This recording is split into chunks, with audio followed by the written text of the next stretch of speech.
it looks like the Boston Red Sox are going to be without their spark plug for a little bit.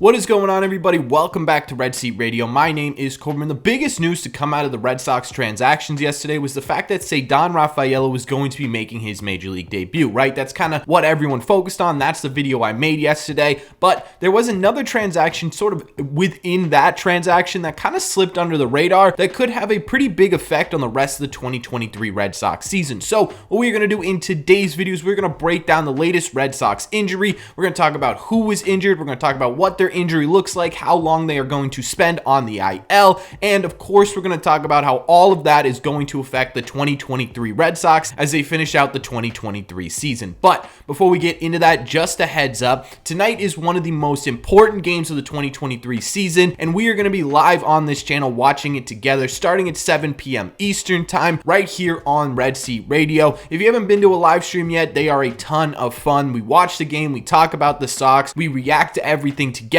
And with this being one of the most important games of the season, this is a live stream you're not going to want to miss. So again, it is tonight, 7 p.m. Eastern time on this channel. Thank you all very much for clicking on this one. Let's get into it.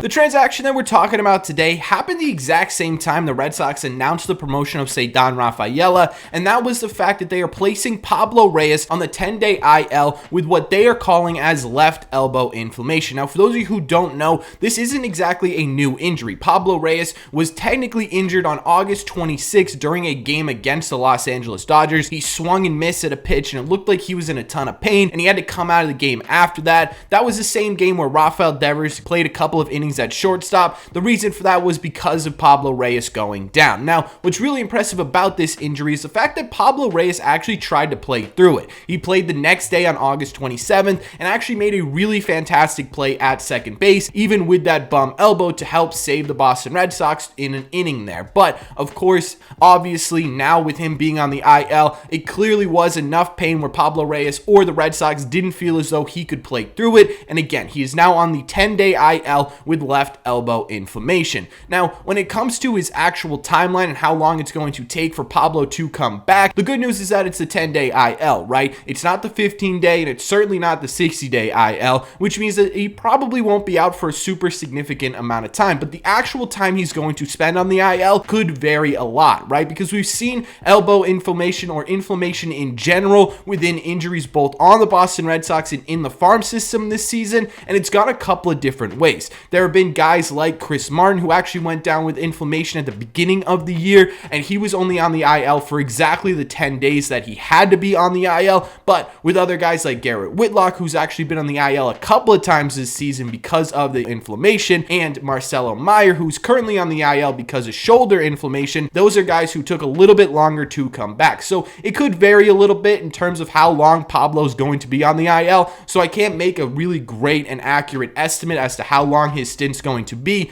but we do know that it's going to be at least 10 days for Pablo Reyes before he can rejoin the Boston Red Sox. My guess would be it's probably 13 or 14 days until he actually comes back, so we're probably looking at about a minimum of 10 days. Realistically, in my opinion, you're probably looking at about 2 weeks without Pablo Reyes. And this is actually a pretty big blow to the Boston Red Sox, who already are seeing Darren Duran go down for a significant amount of time. Losing Pablo as well creates a little bit of a hole in this Red Sox lineup because, surprisingly, Pablo Reyes had been the sort of spark plug for this Red Sox team over the last month and really in the season in general, right? He's done a great job of coming in and being a really interesting, productive player in the Red Sox lineup. He was struggling a little bit before hitting the IL. Over his last 10 games, he was hitting just .250 with a 282 on base percentage and a 306 slug, but overall this season he has been a really productive player for the Boston Red Sox, specifically in the lineup. August was his best month of the year, having a 310 average with a 351 on base percentage and a 426 slug, good for a 119 OPS plus,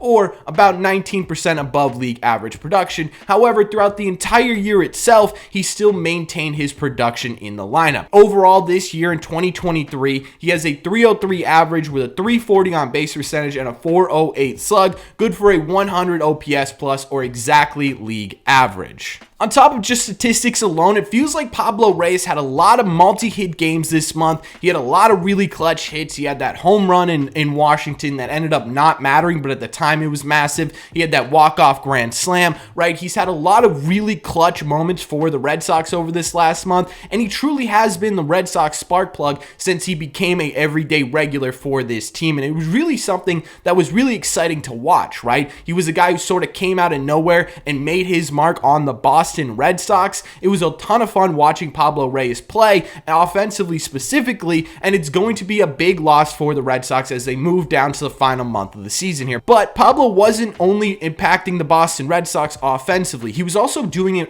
defensively as well. He had some really awesome plays over the last couple of weeks that saved runs or it kept runners off base, and it helped out this pitching staff in a season where the pitching staff really isn't getting much help defensively. Now, Pablo Reyes overall this season is a bit below average when it comes to outs above average. He's currently sitting in the 43rd percentile, but it doesn't feel like that when you're just simply watching him play baseball, right? He feels like a very decent middle infielder, a guy who can either play second or shortstop to about league average level, and he can make the significant plays when you need him to make those plays, right? So in this case, I'm not going to take too much stock into his outs above average. I think overall he's been a net positive for the Red Sox this season, both offensively and defensively, and he really helped shore up a middle infield, specifically a little bit earlier in the year with the Kike, the Christian Arroyos, the Yu Changs of the world, right? He sort of helped really shore up that middle infield in a time where there wasn't a ton of consistency up the middle for the Red Sox. And I think it's pretty wild to say that, yeah, losing Pablo Reyes is going to be a big hit on this Red Sox team, because when he was first brought over from the Oakland Athletics, it was a trade for just cash, and it felt really insignificant at the time. It felt like, okay, this is going to be a guy